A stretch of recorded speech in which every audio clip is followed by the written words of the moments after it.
শহীদ তর্পণ অনুষ্ঠানে সুরনিদা স্বাগতম। শহীদ তর্পণ অনুষ্ঠানে সুরনিদা স্বাগতম। সুরনিদার মাটিতে সুরনিদা স্বাগতম। সুরজলার ভূমিপুত্র সুরনিদা স্বাগতম। এই সুরজলার মাটিতে সুরনিদা স্বাগতম। এই ভারতের পূর্ণভূমিতে সুরনিদা স্বাগতম। স্বাগতম স্বাগতম। এই শহীদ মিনার প্রাঙ্গণে সুরনিদা স্বাগতম। সুরনিদা স্বাগতম। এই সুরজলার পূর্ণভূমিতে সুরনিদা স্বাগতম। এই সুরজলার পূর্ণভূমিতে সুরনিদা স্বাগতম। আমাদের মধ্যে উপস্থিত আছেন রাজ্যের বিরোধী দলনেতা এবং আমাদের বিধায়ক সম্মানিত শুভেন্দু অধিকারী মহোদয়। উনি শহীদ তর্পণের জন্য শহীদদের শ্রদ্ধা জানানোর জন্য উপস্থিত হয়েছেন শহীদ মিনার মণ্ডপে। উনি জীবনী পুষ্প এবং মোমবাতি জ্বালিয়ে শহীদদের শ্রদ্ধা জানাবেন। আমাদের সমস্ত সংগঠনের মহোদয়দের সমস্ত নেতৃত্বদেরকে আমরা শহীদ মিনার সম্মানের জন্য অনুরোধ করছি।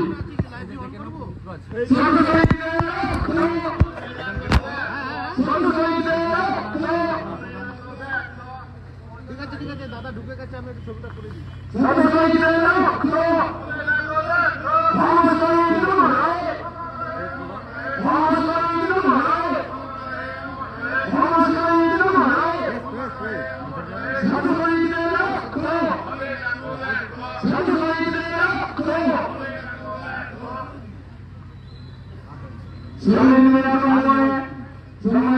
অধিকারী মহোদয় এবং শহীদ পরিবার সদস্য থেকে শুরু করে নেতৃত্বকে শ্রদ্ধা জানাচ্ছে।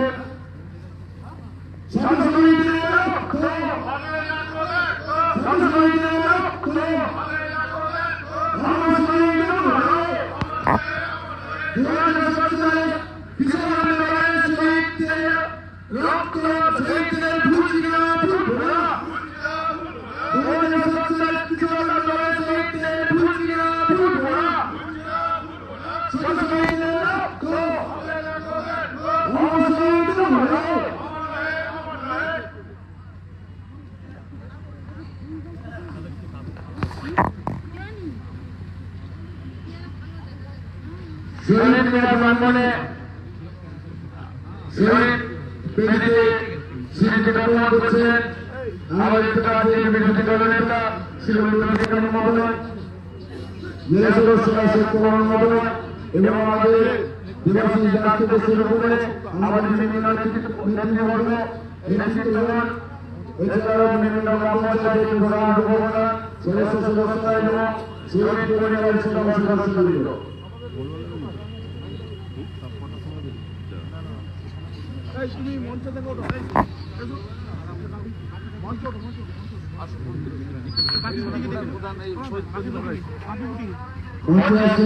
আমাদের সম্মানীয় দাদা শুভেন্দু অধিকারী মহোদয়, আমাদের দাদা মঞ্চে এসছেন।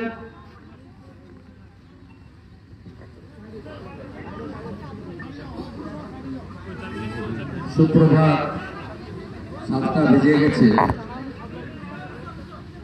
আপনারা সবাই 6টা থেকে এসছেন।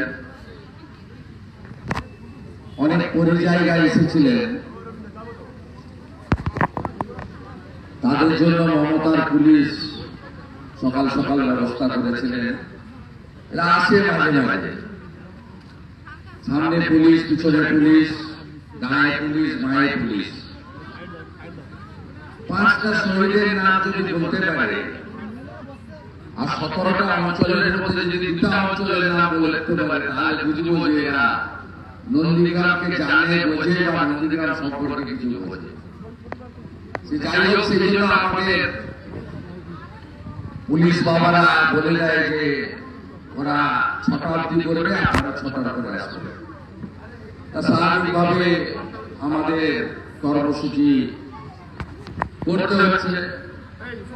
আমি আপনাদের সকলকে অভিনন্দন জানাবো যে আপনারা সকাল সকাল এসেছেন। আর আগে বামফ্রন্ট আমলে পুলিশকে দিয়ে ভোটার লিস্ট ধরে আসামি করা হতো, এখন একটা নতুন প্র্যাকটিস হয়েছে।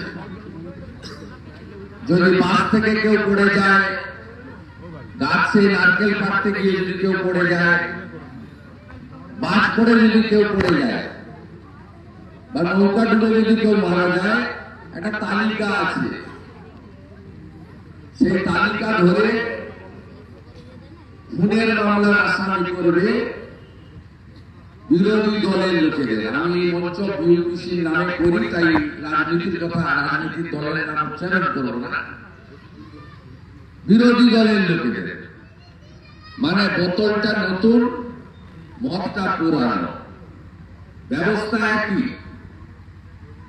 তাই এই লড়াই আমাদেরকে চালিয়ে যেতে হচ্ছে, হবে। আমি সমস্ত শহীদ পরিবারকে প্রণাম করি। তারা আমার সঙ্গে প্রথম দিন থেকে আছেন, আজও আছেন,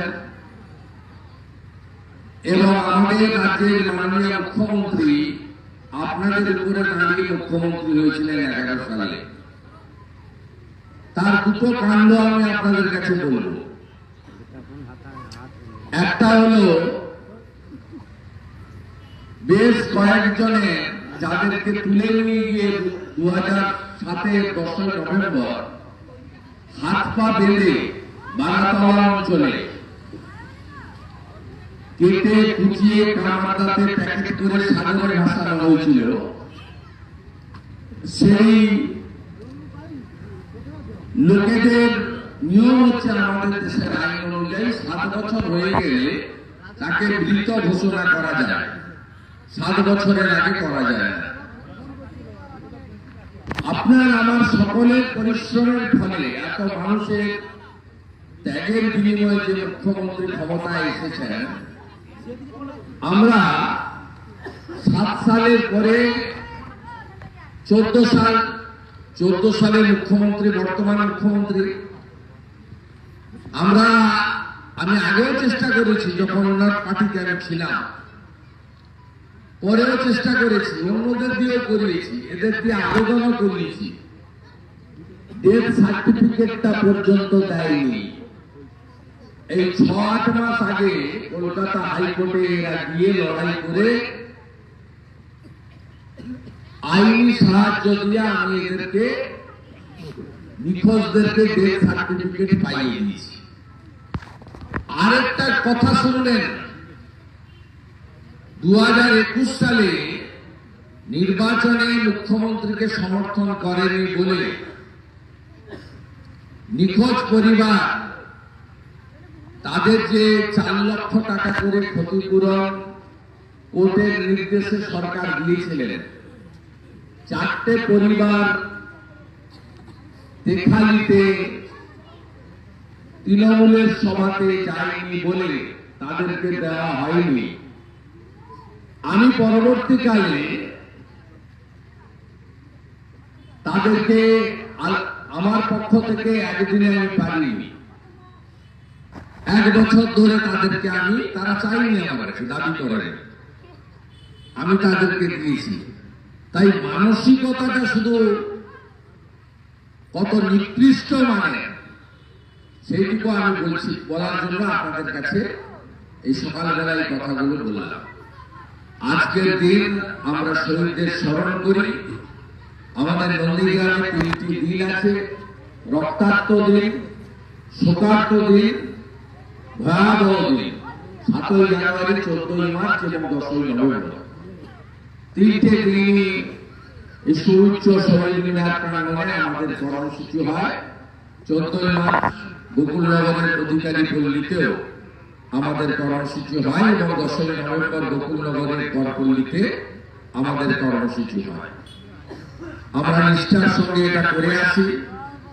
2008 সালে 7 সালের প্রথম বর্ষপূর্তিতে আমাকে প্রচুর কষ্টের মধ্যে পড়তে হয়েছে।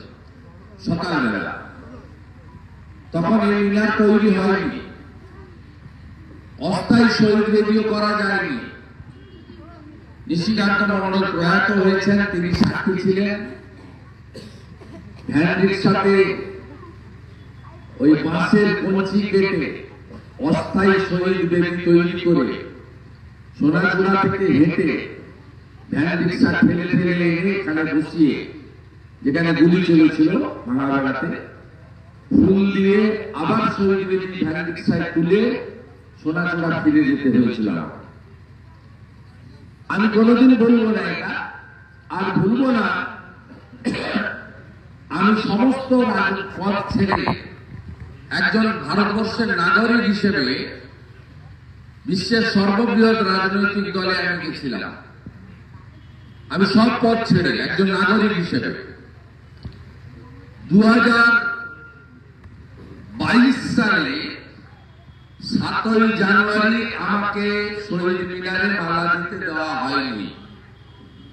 2022 সালে আগের দিন রাত্রে এসে আমাকে মালা দিতে হয়েছে। এটাও আমি ভুলব না। পৃথিবীটা গোল, হিসাব হবে, সুদ সহ হিসাব আমি তুলব।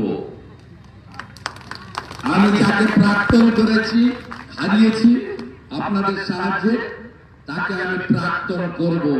আর 26 সালের পরে এদের কোন বাবা এসে এখানে সকালবেলা বক্তৃতা করে আমি সেটা বলব। এখানে একটা চোর এসেছিল একটু আগে, তারাচাঁদ বাড়ির চোর, জাহাজ বাড়ি করেছে, অসংখ্য বই, সকালবেলা অনেক গালাগালি করে গেছে। দেবব্রত মাইতির খুনের মামলায় শর্তাধীন জামিনে আছে। আমি পেয়েছি, আমি যার দিকে তাকাই ধ্বংস হয়। শাহজাহান ধ্বংস হয়েছে, কেষ্ট 2 বছর জেল কেটেছে। আর এই তারাচাঁদ বাড়ির এই চোরটাকে আমি বলে গেলাম, তোমার অবস্থা কি করবো আমি শুধু দেখে নেবে, দেখবি আর জ্বলবি লুচির মতো। ভালো থাকবে, লড়াই আরো তীব্র করতে হবে। আছেন সাথে তো? আছেন? ভারত মাতা কি, ভারত মাতা কি। শহীদ তোমায় ভুলছি না, শহীদ তোমায় ভুলছি না। ভারত মন্ডল অমর রহে। তারাও এসে তারা আসে না কেন, ঢুকে না কেন, মাল্লা যে কেউ দিতে পারে। এবং সেই সময় সমস্ত বিরোধী দলের ভূমিকা ছিল, এসইউসিআইয়ের ভূমিকা ছিল, প্রভাস বাবুদের বিরাট ভূমিকা ছিল, লালকৃষ্ণ আদবানির ভূমিকা ছিল। লালকৃষ্ণ আদবানি প্রথম তো খেজুরির অবরোধ তুলেছিল, তা আপনি অস্বীকার করবেন কেন? আমি তো বলছি না, মমতা ব্যানার্জিকে আমরা যখন ডাকতাম আসতেন, বাকিটা আমরা করতাম, আবার চলে যেতেন। আবার আমি এখানে আসতাম, যে দায়িত্বটা এখানে দিয়ে যেতাম নিশিদাকে, বা ওখানে আপনার ওই ওপারের অঞ্চলে যারা ছিল স্বদেশ অধিকারী, অশোক করণ বা অন্য যারা ছিল, কেউ কেউ তৃণমূলেও আছেন, তা আমরা সেইভাবে করতাম। সবাই মিলে আন্দোলন হয়েছে। সিপিআইএম ছাড়া সমস্ত দল প্রায় ঐক্যবদ্ধ ছিল, এবং এখানে প্রত্যেকেরই কিছু না কিছু অবদান আছে। মহেশ্বেতা দেবী টাকা না দিলে আমরা তো জামিন করাতে পারতাম না। মহেশ্বেতা দেবী তার ম্যাক্সেসেই পুরস্কার সার্কিট টাকা, তার 30 লক্ষ টাকা দিয়েছে আমাদের অ্যাকাউন্টে, তার টাকায় জামিন পেয়েছে সবাই, হাজার হাজার আসামি ছিল। তো আপনি অবদানটা অস্বীকার করবেন কেন? আমরা তো বলছি সেই সময় আন্দোলনে লালকৃষ্ণ আদবানির ভূমিকা ছিল, সুষমা স্বরাজের ভূমিকা ছিল, রাজনাথ সিংয়ের ভূমিকা ছিল, আদবানি যে অপোজিশন লিডার 62 দিন পার্লামেন্ট বন্ধ রেখেছিল, বিরোধী নেত্রী মমতা ব্যানার্জি এসেছেন এখানে যতবার টাকা হয়েছে, এসইউসিআইয়ের প্রভাসবাবু এসেছেন এখানে, এমনকি ফরওয়ার্ড ব্লক বামফ্রন্টের শরিক ছিল, অশোক ঘোষ এসে মিটিং করে এখানে প্রতিবাদ করে গেছে। আচ্ছা, আমরা ইতিহাসটাকে বিকৃত করতে চাই না, আপনারা বিকৃত করছেন কেন? এই একটা চোর তারাচাঁদ বাড়ে জাহাজের মতো বাড়ি করেছে, সে একটু আগে এসে আমাকে আক্রমণ করছে। আমাকে আক্রমণ করবেন কেন? আক্রমণ করার জায়গা না। আমি সত্যি কথা বলেছি, মমতা ব্যানার্জি নন্দীগ্রামের জন্য মুখ্যমন্ত্রী হয়েছে। অনেকগুলো কারণ থাকতে পারে, কিন্তু বড় কারণ হচ্ছে নন্দীগ্রাম। কারণ সিঙ্গুরের আন্দোলনে সাধারণ মানুষের সমর্থন ছিল না, তাদের কারখানাকে ভেঙে উড়িয়ে দিয়েছে। এখানেও যদি কারখানা সঠিকভাবে জেলিংহামের জায়গায় অন্য জায়গায় করতেন, অসুবিধা ছিল না। 29টা গ্রাম যার নেয়ার কথা না লক্ষণ সেন, তিনি নিয়ে নিয়েছেন ওই দীনবন্ধুপুর লকগেট থেকে সাহেবনগর 7 খণ্ড পর্যন্ত। এই জায়গায় 29টা গ্রাম সেই ব্রিটিশের মতো, সুতানুটি, গোবিন্দপুর, কলকাতা, পুরো গ্রাম যদি নিয়ে নিতে চান, মানুষ সমর্থন করবে কেন? কত বছর? বিষয়টা তো সেই জায়গায়, এবং সেই জায়গায় দাঁড়িয়ে আমরা মনে করি যে নন্দীগ্রামে যারা আত্মত্যাগ করেছেন অস্বতা বিরোধী সংগ্রাম, তারা প্রপার অনার পায়নি। আমাদের ব্যক্তিগত প্রচেষ্টা, আমাদের নন্দীগ্রামের যারা ইলেকটেড ছিলেন পঞ্চায়েত 8-এ, সবার কাছ থেকে চাঁদাপত্র জোগাড় করে আমরা শহীদ মিনারটা বানিয়েছি। সরকার বলেছিল এখানে যে স্মারক বানাবে, করেনি। সরকার বলেছিল গোকুলনগর অঞ্চলে রেসিডেন্সিয়াল মডেল স্কুল দেবে শহীদদের স্মরণে 1 থেকে 12 গোকুলনগর অঞ্চলে, করেনি।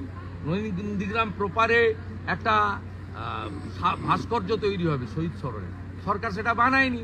এমনকি 4 জন আমার সঙ্গে ছিল বলে 4 লক্ষ টাকা করে যে ক্ষতিপূরণ, সরকারি ক্ষতিপূরণ চেক, তাদেরকে দেওয়া হয়নি। আমাকে 8 মাস 1 বছর ধরে তারা চায়নি, আমাকে দিতে হয়েছে পাট করে। এমনকি নিখোঁজ যারা হয়েছিল আমাদের অবসরপ্রাপ্ত আর্মি আদিত্য বেরা থেকে, সত্যেন গোল থেকে, বাবু দাস থেকে, অসংখ্য 11 জন প্রায় নিখোঁজ ছিল। সুব্রত প্রামাণিক নিখোঁজ ছিল, এইভাবে লালুগিরি নিখোঁজ ছিল। আমাদের এদের যে ডেথ সার্টিফিকেট, ভারতবর্ষের আইন অনুযায়ী 7 বছর পরে ডেথ ডিক্লেয়ার করা হয়, এদেরকে ডেথ সার্টিফিকেট দেওয়া হয়নি। এদেরকে হাইকোর্ট করতে হয়েছে। কেন করতে হবে? এই প্রশ্নগুলো তো তুলবো, আমরা তুলছি। তাই আজকের দিনে আমরা শহীদদের স্মরণ করছি এবং একাত্ম থাকার আবেদন করছি যে সব জায়গায়। আর আগে হারমাদদের অত্যাচার আমরা সহ্য করেছি, এখন জিহাদিদের অত্যাচার সহ্য করছি। হনুমান পূজা করতে গেলে মারবে, অমুক করতে গেলে মারবে, ভোট হবে মুসলিম এলাকায় কাঞ্চননগরে, এত স্কুল নেই, এত কলেজ নেই, একদম ওইখানে সেখানে বোম পড়বে। এই কালচারটা ভালো না। আর যে দুটো 1 মাসের মধ্যে যে দুটো ঘটনা ঘটেছে, আমি মনে করি অরাজনৈতিক ঘটনা। আমি আগেও বলেছি যে কোনো খুনকে সমর্থন করি না, সে যে দলের হোক, যে ধর্মের হোক, যে সম্প্রদায়ের হোক, এবং তার সঙ্গে যারা যুক্ত তাদেরকে গ্রেপ্তার করুক। এবং আমি তো কানে শুনেই বলে দিয়েছিলাম বিষ্ণুপদ মণ্ডল যিনি মারা গেছেন, খুন হয়েছেন, তার পারিবারিক বিরোধে গেছে তার মামার ছেলে, আমি শুনেছি, আমি তো আর চোখে